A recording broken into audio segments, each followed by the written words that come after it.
Absolutely. Here's section 1 of your story, with a minimum of 700 words, kicking off the hilarious sci-fi chaos of human emergency medicine horrifies alien doctors. Hashtag section 1. The arrival of the human intern. The Intergalactic Medical Academy was not built for chaos. It floated serenely in geosynchronous orbit over the neutral planet of Velctra 9, its sleek chrome spires shimmering in the system's twin suns.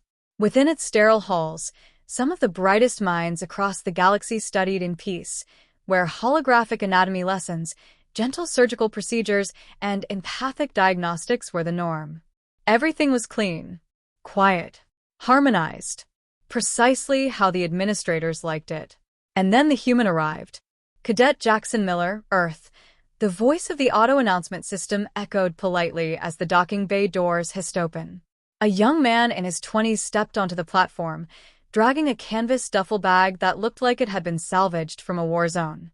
He wore a faded leather jacket, boots scuffed from who knew what, and a lopsided grin like he'd just survived something mildly explosive. Waiting for him was Dr. S.H. Lar, a distinguished serpentine physician whose species, the Vrian, prized logic, precision, and a complete absence of adrenaline. He adjusted his translucent specs and eyed the human with cautious interest and deep regret. Cadet Miller, Dr. S.H. Lar greeted, voice clipped. Welcome to the Intergalactic Medical Academy. I trust your transit was uneventful. Define uneventful, Jax replied, casually slinging the duffel over his shoulder. If we're including an exploding food dispenser and one passenger going into spontaneous labor mid-flight, then sure. Uneventful. The doctor blinked slowly. You assisted with childbirth in a passenger vessel? Didn't have much choice. Baby was crowning next to the airlock. Cut the cord with my trauma shears, Jax said cheerfully, then pulled said shears from his bag and flipped them open with a metallic snap. Sterilized them in vodka. You know, standard Earth procedure. Dr. S.H. Lar wobbled slightly. He reminded himself to breathe through his third lung. As they walked through the academy corridors, Jax's head turned in every direction, taking in the bioluminescent walls, anti-gravity elevators, and floating nurse drones. This place is awesome. Like a hospital and a spaceship had a baby. Please do not anthropomorphize the infrastructure, Dr. S.H. Lar said weakly. They entered a lecture hall where several faculty members and curious students had gathered to greet the Academy's first human exchange intern. Among them was Nurse Cree, a floating, translucent being whose form shimmered like a jellyfish with sentience. She radiated calm until her empathic receptors brushed against Jax's recent trauma memories. Oh, stars, she said, pulsing red. He's saturated with stress and chaos and duct tape? Jax held up a roll of silver tape proudly. Universal medical tool. Bandages, splints, occasionally used to keep a patient from walking off mid-surgery. Walking off, someone whispered in horror. Dr. S.H. Lar cleared his throat and gestured for Jax to address the room. Perhaps you would like to share your medical background with the assembly. Sure, Jax said, stepping forward. I trained in emergency medicine on Earth. That means I worked in high-pressure trauma units. You know, car crashes, combat zones, zero-gravity decompressions. One time even had a guy show up with a live grenade stuck in his chest cavity.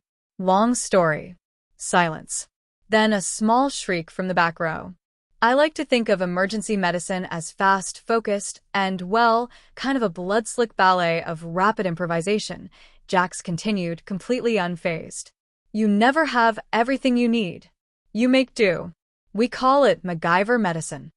Like, if you don't have a chest tube, you jam a pen into the rib cage and tape it to a glove finger so air doesn't rush back in. Nurse Cree gasped audibly. That's barbaric. Effective, though, Jax said. Patient lived. Went home 2 days later. Gave me a fist bump with the hand I saved. A small, green-skinned student raised a trembling tentacle. Is this what all humans do when healing? Not all. Just the ones who work where bad things happen fast, Jax replied. Look, back on Earth, we don't always have advanced tech or the luxury of waiting for the scanner to analyze a patient's aura harmonics. If someone's bleeding out, You don't meditate, you act. Dr. SHLR looked like he needed to sit down. And what is your stance on pain management? Yeah, that's optional if they're unconscious. A collective gasp rolled through the hall. Hey, don't look at me like that, Jack said, sensing the horror. Emergency med is about keeping people alive long enough for the real doctors to take over. You don't do it because it's pretty, you do it because it works. There was a long, stunned silence. Finally, Commandant Ulrich, an octopoid figure who'd slithered in mid-speech, turned to Dr. SHLR. You did vet this intern, yes? I watched his recommendation file, SHLR mumbled. He received honors. In combat tria. I have several regrets, Ulrich said. As Jax cheerfully unpacked a thermal mug labeled Trauma Time and poured himself a mystery liquid that smelled aggressively caffeinated, the faculty stared, reeling from the first exposure to humanity's unique brand of medicine. None of them knew it yet, but this semester was going to be educational. Let me know if you want to dive into Section 2 next, or tweak anything here. Absolutely. Here's Section 2 with a minimum of 700 words, diving into the chaos of a routine emergency simulation gone completely sideways, where Jax thrives and everyone else has a full-on panic attack. Hashtag Section 2, the emergency simulation disaster. The Intergalactic Medical Academy prided itself on its advanced training systems, clean, controlled, emotionally safe environments where students learned to treat patients with care, compassion, and precision. Their flagship learning tool was the SimuMed Arena, a massive holographic suite capable of generating complex medical scenarios tailored to each species' biology and cultural sensitivities. It was, in the words of Commandant Ulrich, a gentle crucible for medical greatness. Jax had other words for it. This place looks like a VR escape room and a hospital had a love child, he muttered as he entered the arena. The lights shimmered across metallic walls, and soft ambient music played in the background. A small alien assistant handed him a simulation tablet that pulsed gently in his hand.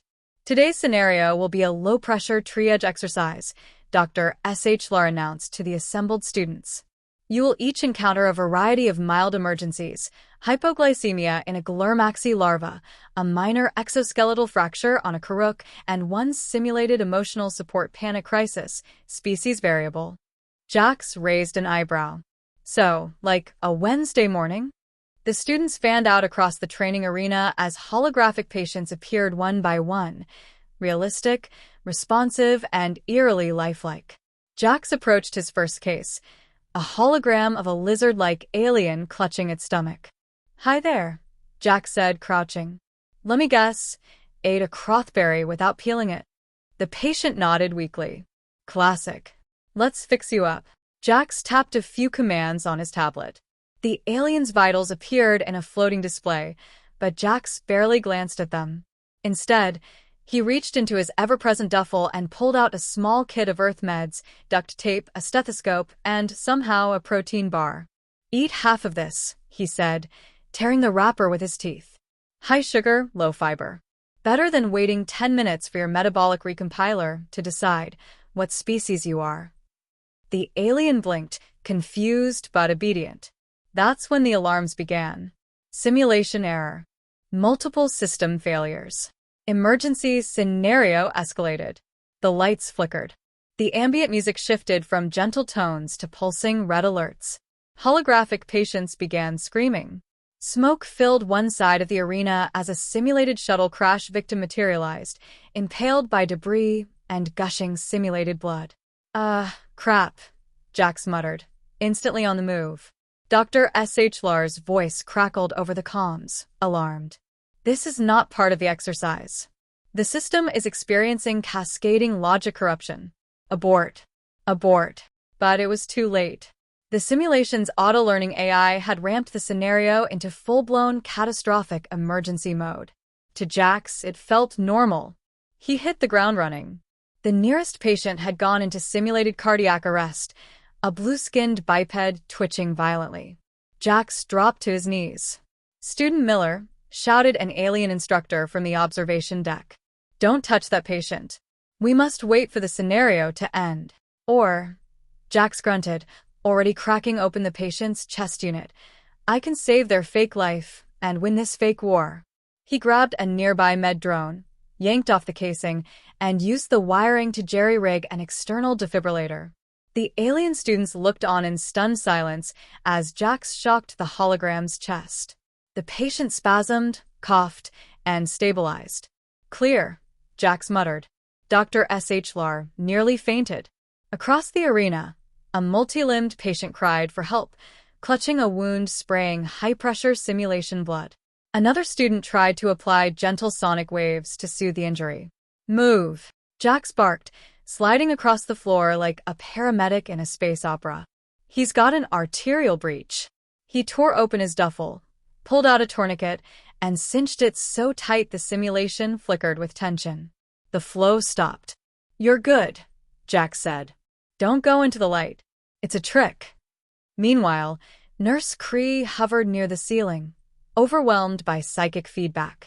Her empathic senses were getting slammed with simulated pain, fear, and panic, far beyond safe limits. The feeling's so much distress. How can he function in this? She gasped. He thrives in it, whispered a stunned student. By the end of the simulation, Jax had intubated a suffocating patient with a disassembled stylus and a chewing gum filter, used his bootlaces to stabilize a broken limb, delivered a holographic alien baby via emergency field C-section with his trauma shears, stopped a simulated plasma fire by shoving a canister of powdered seaweed protein into a leaking valve. The arena was a wreck. Instructors were trembling. Several students had to be carried out on anti-anxiety stretchers. And Jax? He wiped the sweat from his brow, stood up straight, and grinned like a man who'd just walked out of a bar fight victorious. Now that was a workout. Dr. SHLR staggered toward him, ghostly pale. You performed invasive field surgeries on sentient holograms with snack wrappers and stationary supplies. Yeah, Jax said, taking a swig from his metal mug. Pretty good use of my lunch break, huh? Commandant Ulrich stared at the simulation logs, then looked up slowly. That was chaos. That, Jax corrected, was Tuesday. Ulrich turned to Dr. SHLR and muttered under his breath, we may have to initiate a full psychological reevaluation of everyone.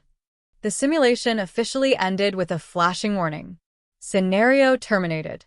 Human intervention reached unforeseen survival rate. Alien faculty members were left reeling.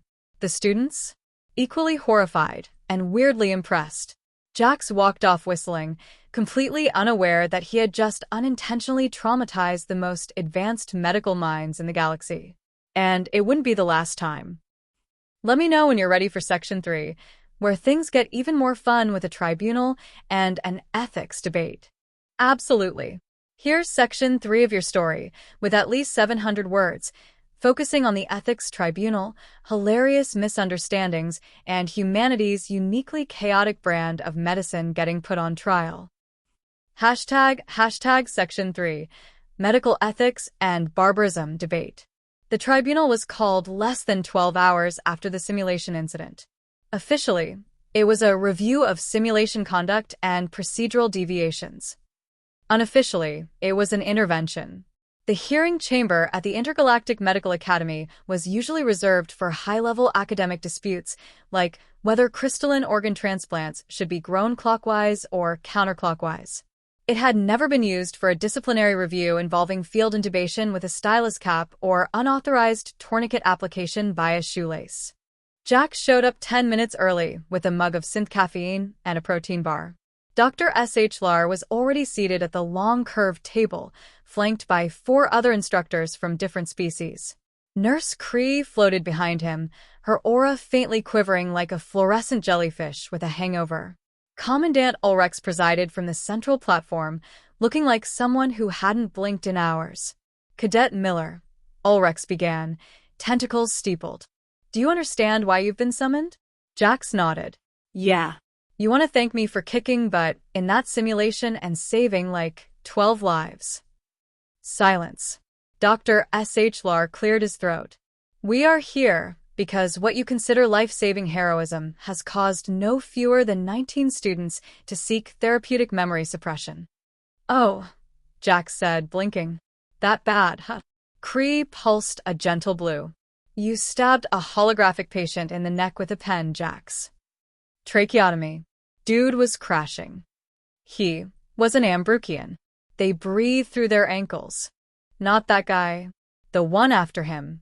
The ankle breather was fine after I patched his lung flap with, wait, you didn't like the gum and glove trick either? There was a pained groan from Dr. SHLR. Ulrich sighed deeply and activated a hologram. For context, we have compiled a brief recording of the simulation events. Please view it now. The lights dimmed. A hollow projection of Jax filled the air, sleeves rolled up, forehead glistening, chest deep in simulated blood, yelling, I need 2 cc's of not dying and a roll of duct tape. Stat. He then used a Meddrone's rotor to cauterize a wound and high-fived a virtual nurse. The recording ended. Silence fell again, heavier this time. Okay, yeah, Jax admitted, rubbing the back of his neck. That did look kind of intense out of context. Dr. TRRX, a crystalline arthropod with 6 elbows and a doctorate in interspecies medical ethics, leaned forward. Do all humans practice medicine this way?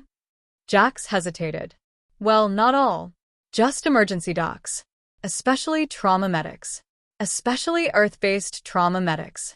What exactly is a trauma rodeo? Another instructor asked, squinting at his translation pad. Oh, that's when 4 of you hold down a combative patient mid-seizure while you intubate and try not to get kicked in the face, Jax said brightly. It's kind of a rite of passage. Cree emitted a low, horrified whimper. Dr. TRX pulled up a list on his pad. According to your logs, during the simulation you performed 2 field surgeries, 3 unsanctioned medication administrations, a defibrillation with hacked drone parts, and initiated a code black triage protocol without authorization. Hey, it worked, Jack said. Everyone survived. That is not the point. Dr. SHLR snapped, scales ruffling. We value harmony, non-invasive treatment, and respectful pacing. You use gum, coffee, and vulgarity as clinical tools. Jax shrugged. Sometimes, yelling, "Don't you die on me," gives a patient the psychological push they need. That's not how neurostimulation works, Nurse Cree whispered wide-eyed. Dr. TRX sighed. We are here to evaluate whether your methods, however effective, represent a fundamental incompatibility with our medical philosophy. Jax's smile faded. For the first time, he looked genuinely serious. Look, I get that my methods seem insane to you. I really do. But you know what? On Earth, we don't always get the luxury of scanners and psychic empath nurses and auto-repair nanites. Most of the time, the patient shows up dying in the middle of a disaster, and you've got 30 seconds to keep them from bleeding out on the floor of a burning shuttle. He reached into his duffel and pulled out a small hollow disc. This is from my last tour in the Martian belt. Watch it. Ulrich frowned, but nodded. The projection flared to life. Footage showed real medics, human ones, working in the wreckage of a collapsed mining station. Smoke, blood, screaming. One medic cracked a chest with a crowbar to relieve pressure. Another used a plastic tube from a juice pouch as an emergency foreline. A third was covered in grime and sweat, barking orders while stitching a gash with thread that was visibly fraying. Then the camera zoomed in on the patients. Alive. Stable. Grateful. The projection flickered out. No one spoke for a full 10 seconds. Then Nurse Cree said, softly, "You saved them." Jax nodded. We do what we have to. We get dirty. We make mistakes. But we survive. Commandant Ulrich tapped his tablet slowly. This is not medicine as we understand it, but it is medicine nonetheless. Dr. SHLR let out a long, resigned hiss. I suppose it would be unethical to deny the effectiveness of his methods. We are not expelling you, Ulrich said at last. But we are reassigning you. Jax raised an eyebrow. Reassigning. You are now the instructor of a new elective, Ulrich replied. Asterisk extreme field medicine, human improvisational tactics, Asterisk, no one is required to attend. A beat. Jax's eyes lit up. I get my own class. Can I call it How Not to Die in a Shuttle Explosion? No. Medicraze. Survive or cry trying? Asterisk, absolutely not. Asterisk. Fine. Trauma 101. Bring caffeine and guts. Ulrich groaned. Just teach. Quietly. As Jax left the chamber whistling, the panel sat in stunned silence. Dr. Shlar put his head in his hands. We have created a monster. No, Nurse Cree murmured. We've invited one. Let me know when you're ready for the final section 4, where Jax gets to prove once again, when a real emergency hits, you want a human in the room. Absolutely. Here's section 4, bringing the story to a thrilling, funny, and satisfying close with at least 700 words, where Jax finally gets to prove, beyond any doubt, that humans excel in the chaos nobody else can handle. Hashtag section 4, real emergency, real chaos, real hero.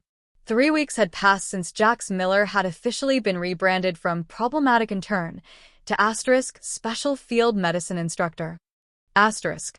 His elective class, Trauma 101, improvisational survival medicine, started with 0 enrolled students. By the end of the first week, it had 3 brave souls, all of whom attended only after signing extensive waivers and carrying nausea suppression patches. One student fainted during the first lecture, which was simply titled, asterisk, sometimes you just have to hold the organs in. Asterisk. Still, Jax seemed content. He had his own storage closet for supplies, mostly duct tape and rubber tubing, and he'd been granted limited access to the Academy's simulation tools, though under the strict supervision of at least 2 faculty members and 1 psychic trauma counselor. Most of the Academy believed things would settle down, that the chaos had passed. They were wrong. It began during a routine orbit adjustment. Velptra 9's gravitational field occasionally shifted due to irregular moon patterns, and the Academy station used automated thrusters to recalibrate its position every month. Only this time, something went wrong. A tiny miscalculation, just 0.0007% margin of error, sent the Academy's orbital platform into a slow but increasingly dangerous spin. At first, no one noticed. Then gravity began to fail. Then the lights flickered. Then, in Medical Bay 3, a power conduit exploded and triggered a chain reaction that caused 3 patients' hibernation pods to short-circuit, dumping them, unconscious, onto the floor mid-cryostasis. Commandant Ulrich's voice echoed over the station-wide comms. All hands, code red. Station-wide emergency. Medical staff report to triage zones. Multiple systems failing. AI coordination offline. Gravity flux predicted. And just like that, chaos reigned. The pristine, sterile medical halls of the Academy erupted into full-blown panic. Alien doctors, trained in peaceful, harmonious, controlled care environments, scrambled helplessly. Med drones malfunctioned. Emergency lockers wouldn't open. Communication relays crackled. It was a disaster. And in the middle of it all, Jax Miller grinned. He shoved open the doors to the corridor outside his empty classroom and sprinted toward Medical Bay 3. His boots clanged against the floor as artificial gravity began to lurch. Inside the bay, a Karuk patient thrashed on the floor, semi-conscious, oozing translucent mucus and twitching violently. "Don't worry, buddy," Jax muttered, skidding to his knees. "You've got the right guy." A trembling assistant doctor hovered nearby. We need to wait for system sync. The stasis breach." "No time," Jax barked. "Hand me your belt." "What?" Asterisk belt, now, asterisk. The doctor obeyed in shock. Jax used it to secure the patient's multiple limbs, preventing further injury. With a piece of tubing from a burst wall panel, he jerry-rigged an airway. Then he slapped a stim patch on the patient's neck. The Karuk gasped and blinked awake. "Welcome back," Jax said, still tying knots. "You passed out during the apocalypse." Classic. Across the hallway, Nurse Cree floated, overloaded with panicked emotional feedback from the chaos. "It's too much. I can't filter it all. Hey, Jax yelled. Center yourself. Pretend you're on a beach. A nice earth beach. There's sun, no one's bleeding, and definitely no compound fractures. That's oddly effective, she whispered, glowing steadier. The lights dimmed again. Red emergency strobes flared. Alarms blared louder. Then came the real kicker. A support beam snapped loose above the surgery bay and crushed a console, trapping Dr. S.H. Lar underneath. Jax spotted him instantly. S.H. Lar. The doctor wheezed. Don't. I'm pinned, the neural link injector sparking. Jax leapt over debris, slid across a tilted floor, and yanked the sparking equipment away with his bare hands. Then, ignoring the fact that half the room was at a 25-degree angle and the artificial gravity was shorting out again, he squatted low, planted his boots, and heaved. With a grunt that sounded like it came from his soul, Jax lifted the metal beam just enough for S.H. Lar to crawl free. They both collapsed to the floor, panting. You okay? Jax asked. S.H. Lar stared up at the blinking ceiling. You saved me. Of course I did. Jax grinned. We're colleagues now. Plus, I figured you might finally believe my class is worth attending. S.H. Lar let out a breathless, incredulous laugh. I still think you're mad, but perhaps usefully mad. As emergency systems slowly flickered back online, the faculty gathered in the command center, battered, bruised, and stunned. The disaster had passed, and everyone had seen what happened. While the Academy's most brilliant minds hesitated, only one person had charged headfirst into the chaos and pulled lives out of the fire. Jax Miller, the human with the trauma shears, duct tape, and unshakable grit. 1 week later. Welcome, Jax said, beaming to a now-packed lecture hall. To Trauma 101, Improvisational Field Medicine. Before we start, remember, in a real emergency, perfection is your enemy. Survival is the goal. Dr. S.H. Lar stood quietly in the back of the class, taking notes. Nurse Cree hovered beside him, glowing a steady, contented blue. And Commandant Ulrex, from the upper balcony, allowed himself a rare smile. Human medicine, he muttered, may be terrifying, but by the stars it works. End. Let me know if you'd like a title page, epilogue, cover image, or if you want to turn this into a full novella.